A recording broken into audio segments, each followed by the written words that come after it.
we're a species that's facing some of its greatest challenges in recorded history. And we've got a whole bunch of people staring into their phones all day. We really need the distracted geniuses among us to rise to the occasion. We have some stuff to deal with as a species, whether it's how are we going to feed everyone on this planet or what are we going to do about climate change. We need our best minds working on this. We really need all of our minds taking responsibility for what's going on in the world that allows us to live. But we're so busy checking if someone liked our post. That's Giancarlo Pitocco. He's a former big tech employee turned digital wellness expert. I'm your host, Patrick McGinnis, and this is FOMO Sapiens, part of the HBR Presents Network. My name is Patrick McGinnis, and I'm the guy who invented the term FOMO. That's short for fear of missing out. Today, FOMO is an epidemic, and it's changing us so much that it sort of feels like we're evolving into a new species.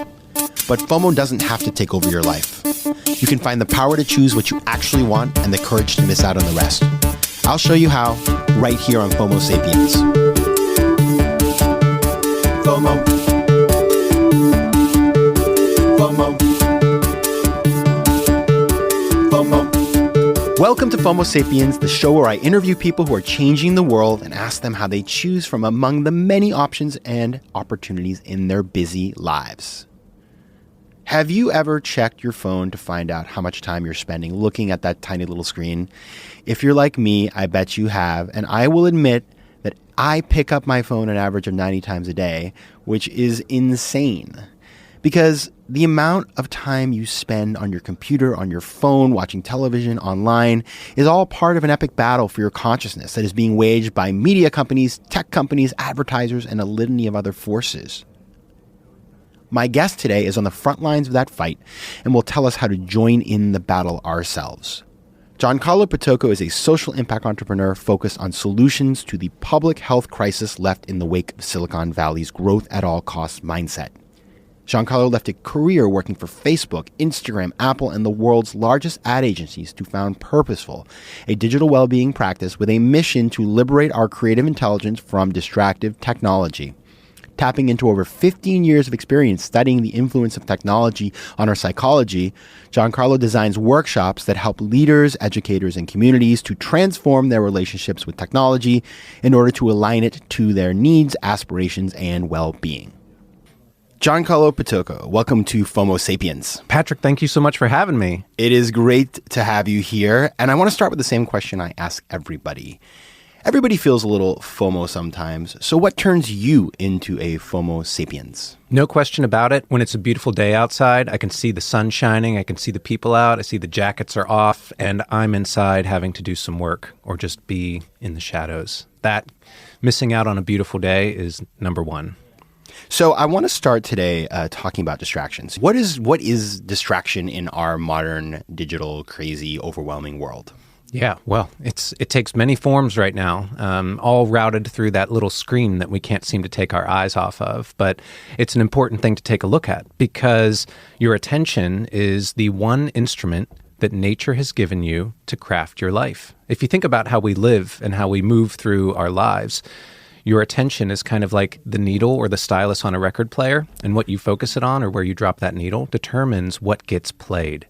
And so when you look back on the music that's been played in your life, you want to be the one that decided what got played as much as possible versus all the many distractions that come forth through that little 4-inch screen that's in front of your face. Instead of allowing that to determine what music got played, what you focused your attention on. And so we have everything drawing us in. We have a bottomless news feed from just about every social network that's out there. All of our phones come out of the box ready to send us little notifications for every little app that's on there. Everything we install is vying for our attention. And so the endless buzzes, the dings, the status updates, these things just flowing towards us, trying to attract our time and attention so that they can steal share from competitors. They can sell ads to us. There's an infinite source of these, and this includes television and even Spotify, music. There are many forms of distraction around us at all times, including all the visual noise that you see when you go outside. Like one of my favorite spots in New York to go relax is over by the Hudson River. And I went out on one of the piers last week and I noticed a new thing. They have boats going up and down the Hudson River whose sole intention is to be a giant LED screen that shows you ads. So even my escape from all the distraction, when I take my walks without phones over to the river, I'm still being shown ads for Geico. Once upon a time, when you would go to that park, you would see a person without their pants walking around. And now you have to see an advertisement. That's right. Is there no end? When you talk about distraction, it seems to me that something has changed in the past 2 years where a lot of people that I observe and I know in this world have just gotten to a point where they realize that there's a problem and they're starting to turn off the notification and quit Facebook or whatever those sort of things are. What has happened? What do you think of the drivers or this realization that we have a problem? The interesting thing about that is I feel like it's been the past 2 years that's happened as well. But when I lead workshops, public workshops in particular, and ask people, who here has heard of the attention economy? Who here has heard of X or Y concept? Who here has heard of the Center for Humane Technology or Tristan Harris or the concept of time well spent? I'm lucky if I get 2 hands to go up in a group of 70. Wow. And that's where the bubble bursts for me, where I'm like, wow, okay, among a select few of us, this has really come to the forefront where we feel discomfort about this. We are reading about what's going on with the attention economy and competition for our minds by the major companies out of Silicon Valley. But it's not as widespread as we think. What is widespread, and I think what you were getting at, is this notion of discomfort that has emerged in people where they feel like the relationship to their phone and to social media is unhealthy, though they can't quite pinpoint what's going on. But they do feel like they spend too much time on it, that they don't feel good after they use it. And what has led to that? I think it is very much the market forces of the attention economy at work here, where things are getting really fierce. The competition, like the famous example is when autoplay was introduced on different video platforms like YouTube and Netflix and Facebook.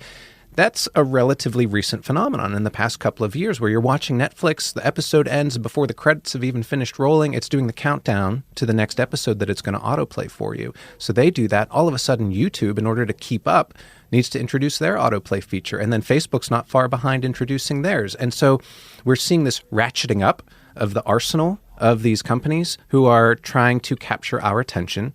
And even if you're a company like Netflix who doesn't make money off of advertising, you're still stealing market share from your competitors. It doesn't sell more subscriptions, but it keeps them away from competitors that could be a threat and limits them from growing as much revenue. So for somebody who hasn't heard of the attention economy, can you provide a definition for us? Yeah, so this is what has emerged in the age of companies monetizing free platforms, like Facebook, Instagram, Twitter, YouTube. All of these platforms are free for the end users like us. But they make money in the same way that newspapers have been making money for ages, which is selling advertisements to the readers or selling advertisements to brands, companies that want to reach their readers. And so what we have now is technology that is engineered. Newspaper is different because you have to choose to go out and purchase it and read it, and there's an end to it. There's a beginning and an end. But we're now in an age, starting in the late 90s with the book called Persuasive Technology and B.J. Fogg's lab that he created. They've been engineering technology to hook us, to keep us paying attention as much as possible to increase the inventory they have of ad space to sell. And so there is this war going on, this market war that's happening between companies in Silicon Valley, Facebook, Google in particular, really trying to capture as much of our attention as possible by making technology that compels us, takes advantage of aspects of our psychology, the same methods that were used by casinos to keep people hooked and playing longer.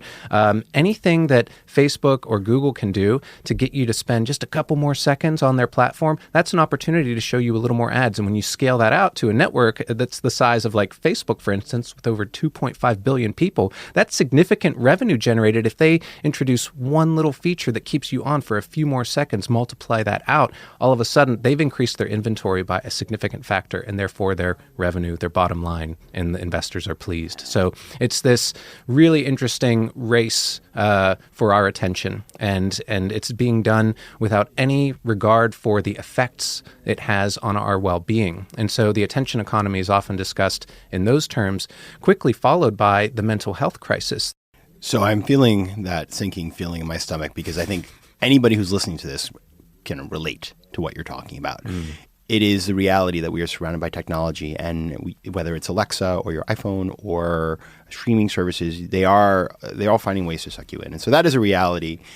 If you're listening to this and you want to just kind of get a sense, almost like run a quick little diagnostic about how you're doing in the attention economy in this age of distraction, how does one sort of assess whether or not they, quote unquote, have a problem?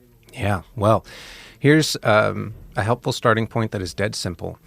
Just start noticing how you spend your waking hours. And I don't mean taking a meticulous log in an Excel spreadsheet or a Google sheet or something. Just be mindful of how you spend your time over the course of a day and then over a week, and take a look at what are the categories you would put that time spent into. And so start with, of my waking hours, how much time am I spending with my eyes gazing into a screen versus some kind of real world interaction offline, not mediated by technology.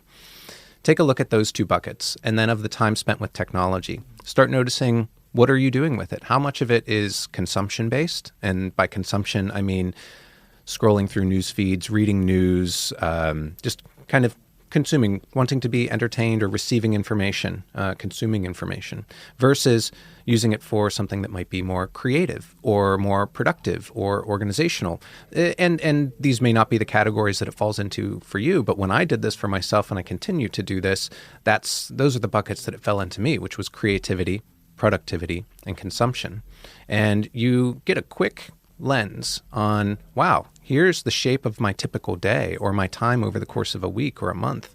If you start noticing this, you can start finding opportunities where you might be able to optimize and stop what is essentially wasting time if you feel like you're over-indexing on, let's say, consumption. So when I did this for myself the very first time, I realized I was spending a ridiculous amount of time in consumption mode. And what I really wanted deep down, if I asked myself, was more creativity, more generativity in my life. And so this allowed me to quickly diagnose, I'm using tech as kind of a distraction from what is a little harder to do, which is to go create and to apply my mind to something that will create something in the world. And so just start noticing. And there are now, what's wonderful, some of the companies like Apple and Google have taken some steps towards helping us do this sort of thing. So if you have an iPhone, you have the time tracking feature in there. If you go into settings and take a look at screen time is the setting, you can actually see how much time are you spending on your phone on a day or over the course of a week on average.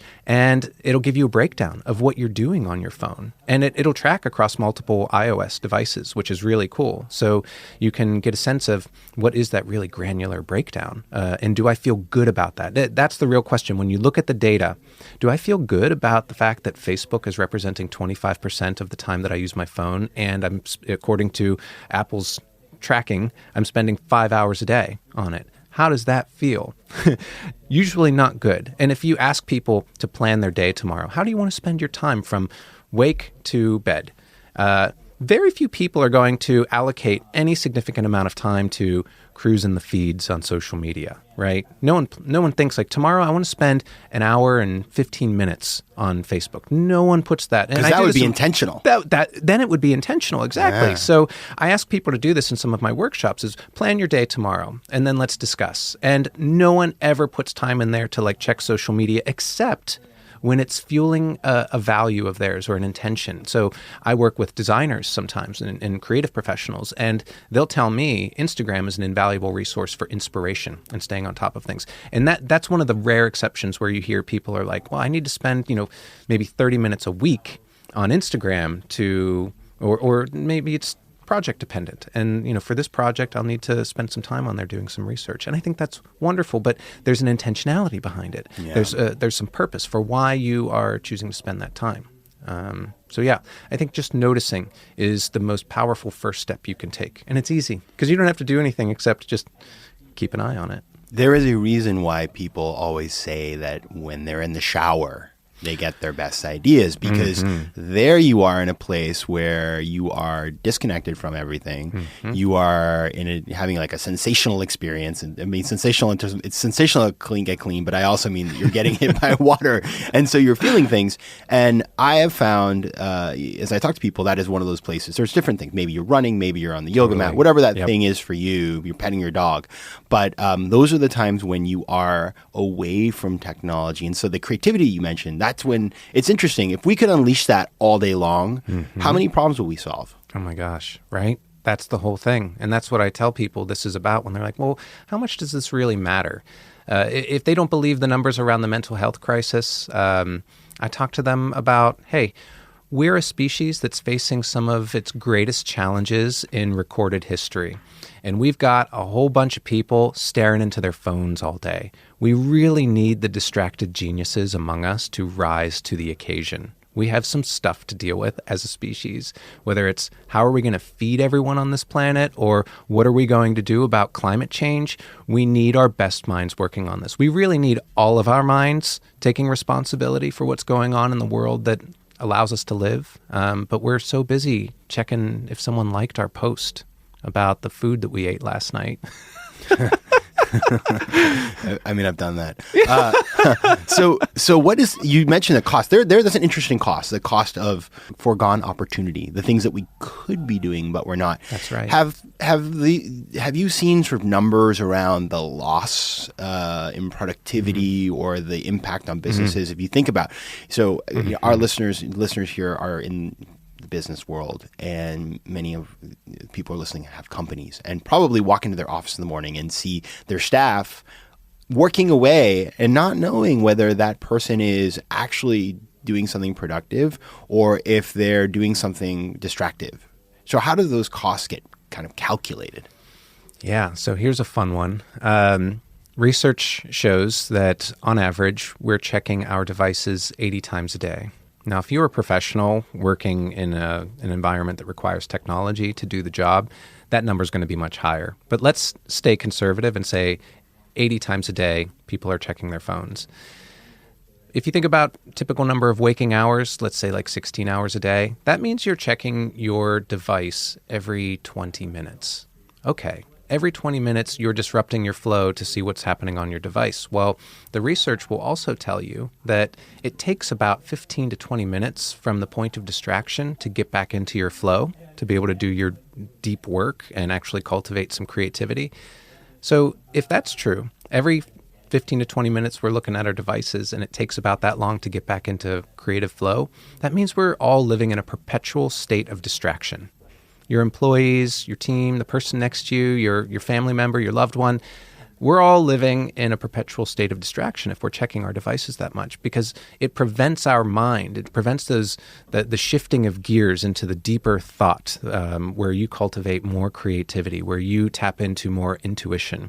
It keeps us living at this distracted, superficial state. And that means if you're, let's say, some kind of creative company, like a design shop, or if you're a strategy firm and your employees' brains and creativity are essentially what you sell, that means you're holding back the best product that you have. If your teams are stuck in this endless loop of checking devices all day and handling email and responding to notifications, and most companies now have some kind of chat service internally like Slack. And so the distractions are endless. Literally, you could allow, in most companies, at least ones that I've worked at, I could have allowed my entire day to be determined by what notifications and emails were coming in. And I remember the moment when I said, I'm not letting my inbox determine the course of my day anymore. I'm going to take control of what kind of day I want to have, what kind of work I want to have produced at the end of this day. And I will choose when I'm going to let those notifications in.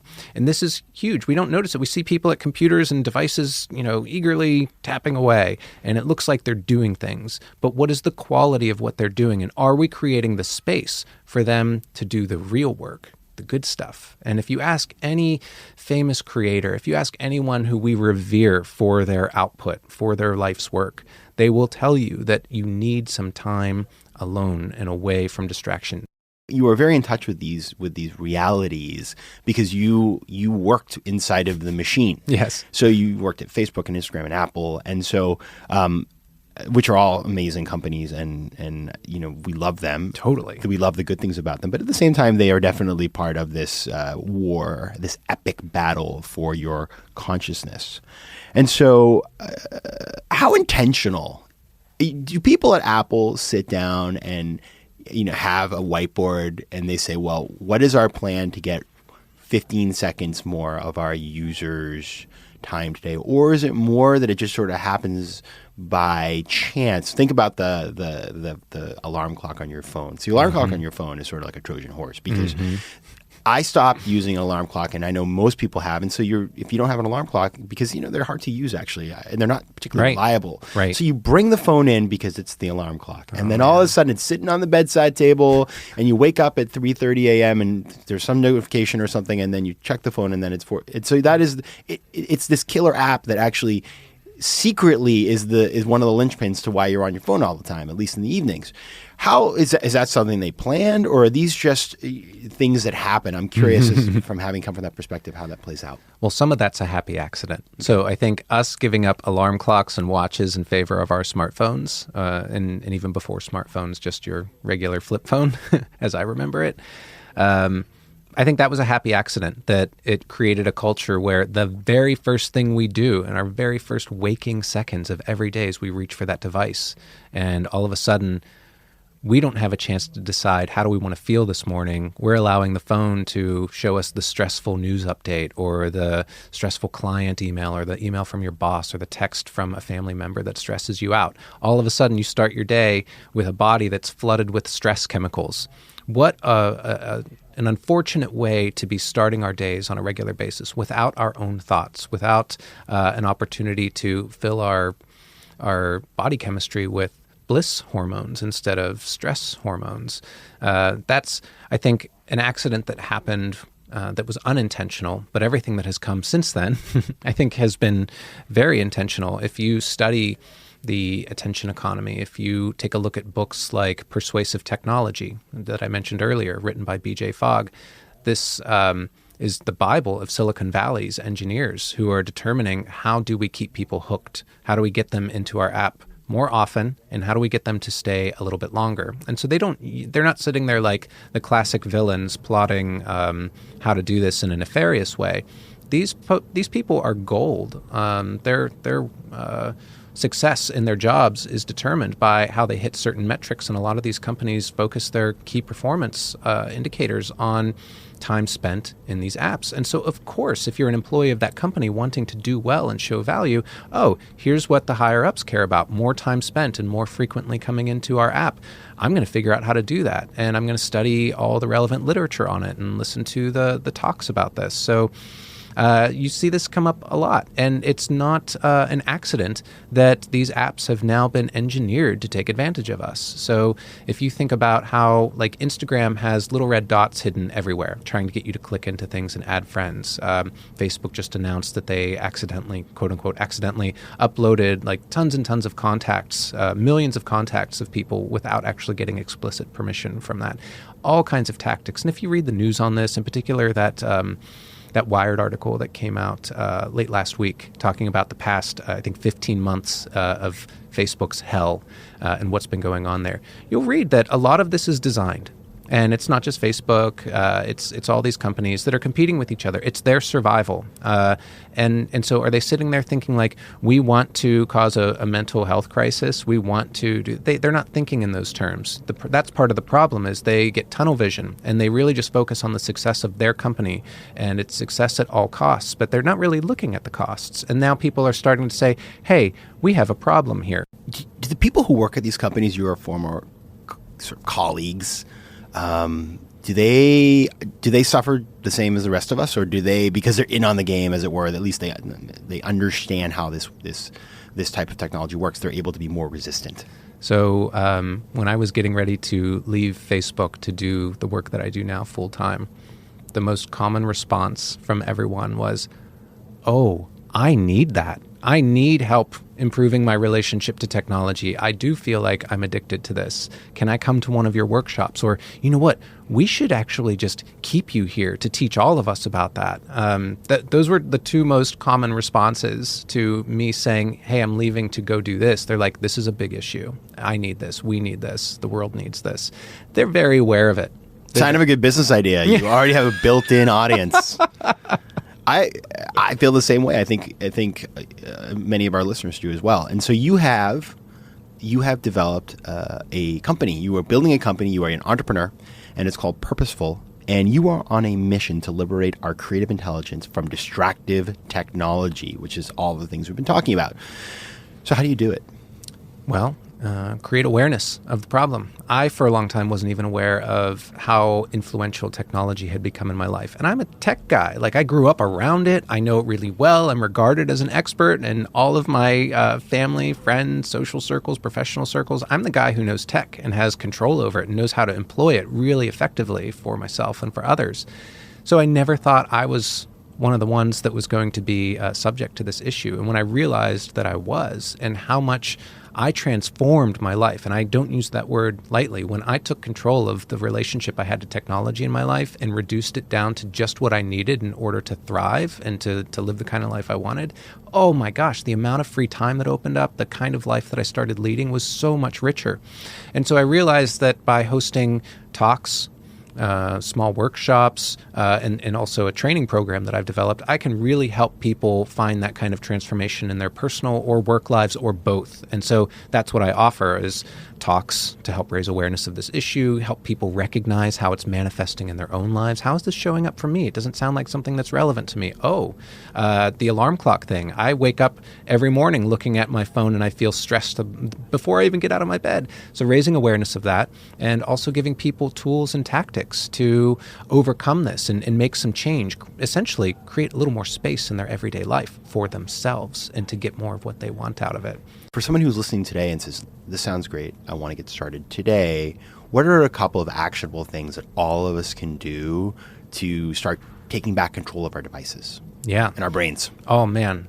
Great question. Well, aside from just noticing how much time you're spending with it to give yourself that motivation for change, it would be the alarm clock. So whether it's using a different device for an alarm clock and keeping that phone outside of your bedroom, that's so important. Or if it's actually putting your phone in airplane mode and setting it in your, a room outside of the bedroom, but close enough that you can still hear the alarm go off in the morning, but not have any notifications waiting for you when you go to it because it's in airplane mode. Just create that space for yourself. Can I interrupt you here for a second? Yeah. Okay. My strategy on this one has been I keep the phone outside, but I got an Alexa to serve as my alarm clock. So I say, there you go. But then, then Alexa, all of a sudden, I'm asking her a million questions, and she's technology, and she's right next to me. Is that, Professor, is that all right? Or am I just replacing one addiction with another? Well, one of the things I stray from is saying exactly what's right or wrong for you. It's what do you actually want from this experience? And so what I'm hearing from you, perhaps, and you tell me if I'm right, is that you don't want the opportunity to be distracted, to be able to go down a rabbit hole. Even though it's not a screen that you're looking at, it's a verbal interface that you're able to inquire and get information and stimulus. You could ask, tell me the latest news, or turn on this podcast, or tell me the weather tomorrow, or what's on my agenda for tomorrow. So even Alexa isn't a perfect solution. If you have that tendency to seek more stimulation. So that might not be the best solution for you, although it is nice to not actually have to touch technology in those final moments before you go to bed and when you wake up in the morning. I've experimented with voice assistants as well. But, you go to any corner store like Dwayne Reed, there's a $6 alarm clock waiting for you. And it's a little less user-friendly than using your phone, but once you get it set up, it's all good. But having some untouchable time in the morning that is just for you, no screens allowed, no outside world allowed in, that's a really important one. This sets up a powerful foundation for your day. So if you're looking for a way to get more out of your day and to feel more energized and to just get through a day feeling more successful and better about how you spend your time, I implore you to create some boundaries around your morning where you don't let the outside world in. I like to think of it as doing your mental and emotional hygiene before you let the outside world in to meet you there. The same way you wouldn't go outside of your home without hopefully putting on some deodorant, taking a shower, combing your hair, brushing your teeth. You're a better man than me. Different strokes for different folks, right? So I offer the suggestion to explore with that space and connect to self. I'm not saying you have to meditate in the morning or anything like that. It's just start with creating a little space. You were mentioning how wonderful the time in the shower can be. Great ideas that come to you, things that you want to write down but you can't. You know, these moments of inspiration come when you allow them to. It's when you create that space. Beyond that morning routine, what is another great actionable tip for getting started? Yeah, so one of the most powerful changes I ever made at a technical level, let's talk really tactical here for a second, was pruning my news feeds. And by that, I mean like Facebook. You have a tool in your settings where you can actually control what shows up in your news feed. We love to bemoan the algorithm and the fact that it's showing us stuff and we don't get to decide what's in our feed no matter who we follow. This is actually not true.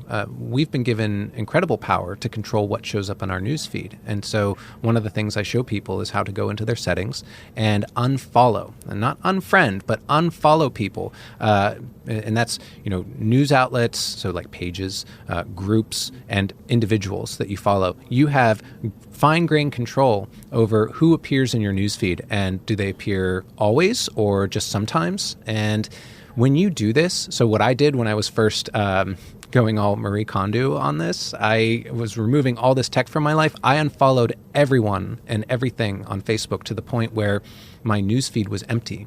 So I would open up the app or log into the website, and all that would be there was a blank newsfeed and then any notifications. And I could go just focus on what I wanted to do when I opened up Facebook, which was usually go check the event listings for, what am I supposed to do today? Because I use Facebook a great deal to organize my social life. A lot of the communities I belong to publish them there. But the problem was that damn newsfeed. It's like a rabbit hole that never ends. And so you get caught in it.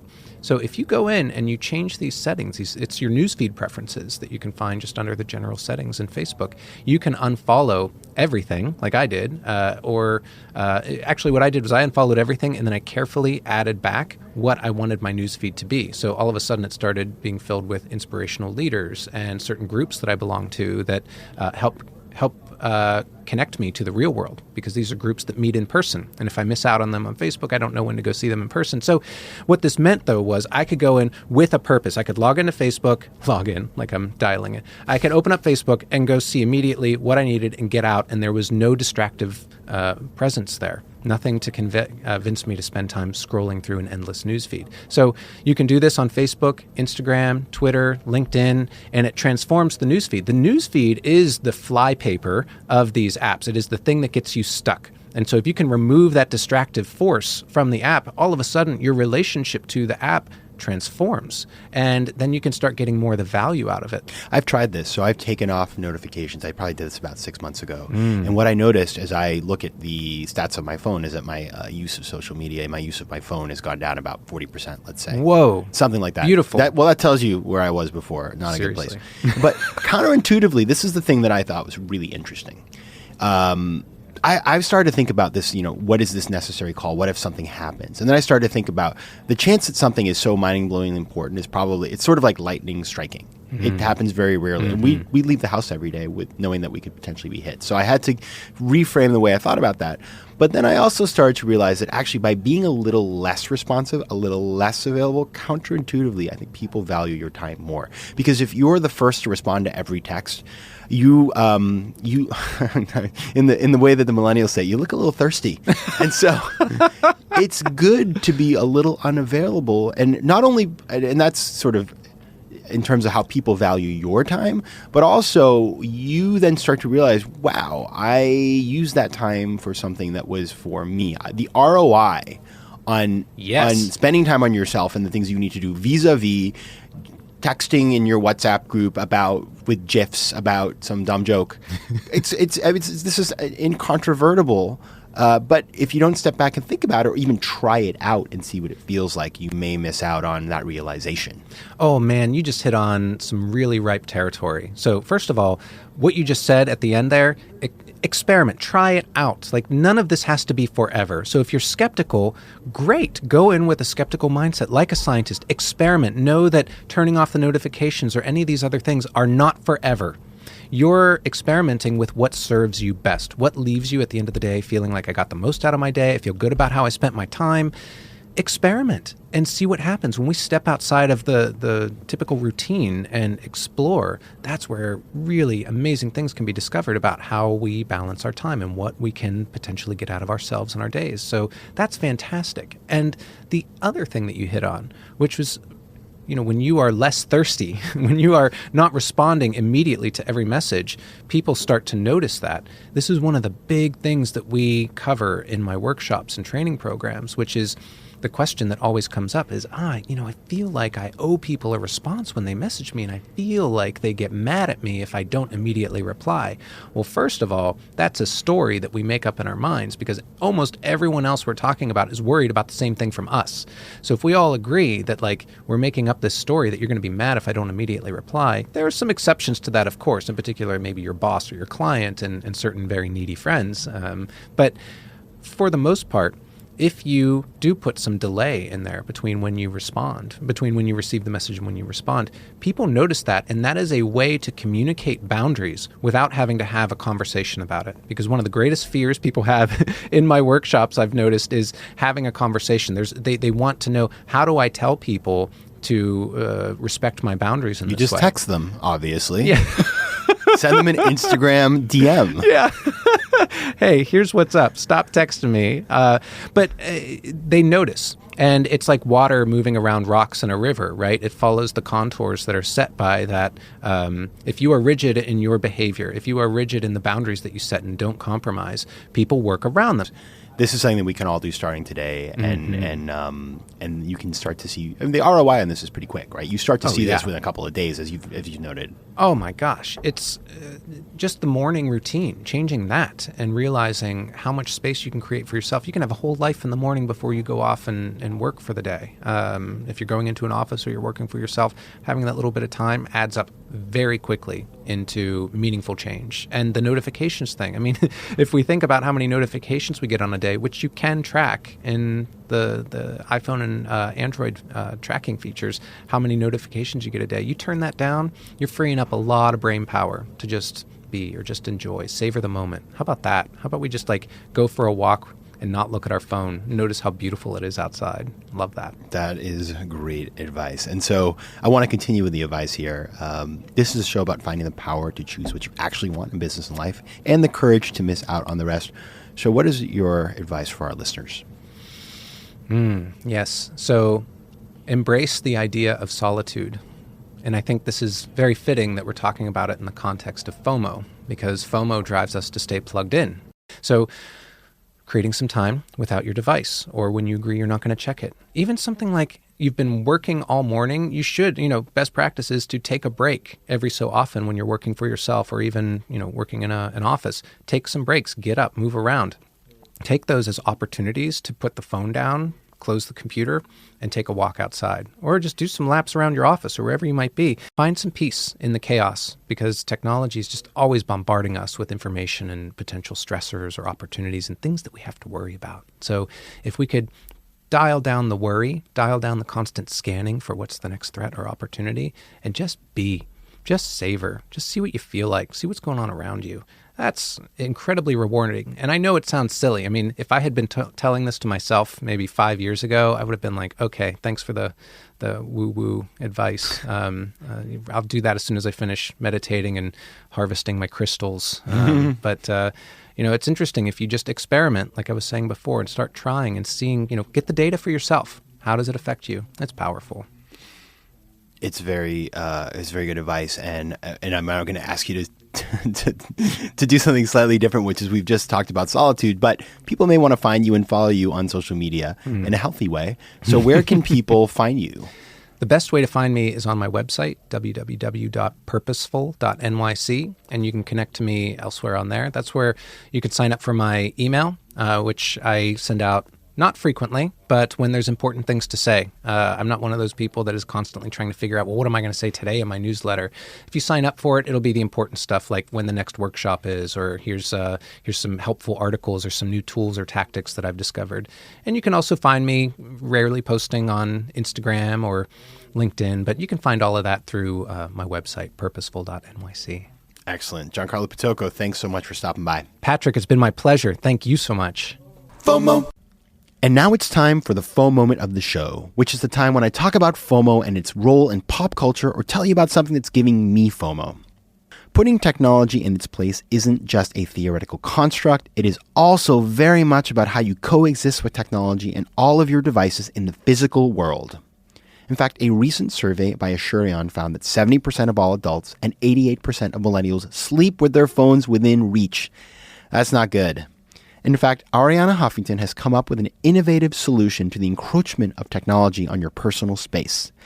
To make sure that your devices don't trump your wellness, she has invented a phone quote-unquote bed that becomes part of your nighttime routine. So you put your phone literally into a little bed, you plug it in for charging, and then you say goodbye until morning when you two will meet again, both recharged and ready for the day ahead. And I have to say on this point, I firmly agree with Arianna Huffington. The bedroom should be a phone-free zone. That has long been my policy, and while I don't have a bed, I'll have to admit that my iPhone loves to sleep naked on the kitchen counter. FOMO. If you have an idea for the FOMO moment of the week or you have a question, reach out to me at letsconnect@patrickmcginnis.com or send me a tweet at pjmcginnis. Also, you can take the official FOMO Sapiens diagnostic at patrickmcginnis.com/FOMO-quiz and find out if you're a FOMO Sapiens. FOMO Sapiens is part of the HBR Presents network. The show is produced by AW360 and recorded in New York City. Theme music is by Mike McGinnis. If you like today's show, please be sure to subscribe, rate it, and recommend it to your friends. And as always, you can find me at patrickmcginnis.com. You can also take the official FOMO diagnostic at patrickmcginnis.com/FOMO-quiz to find out if you're a FOMO Sapiens.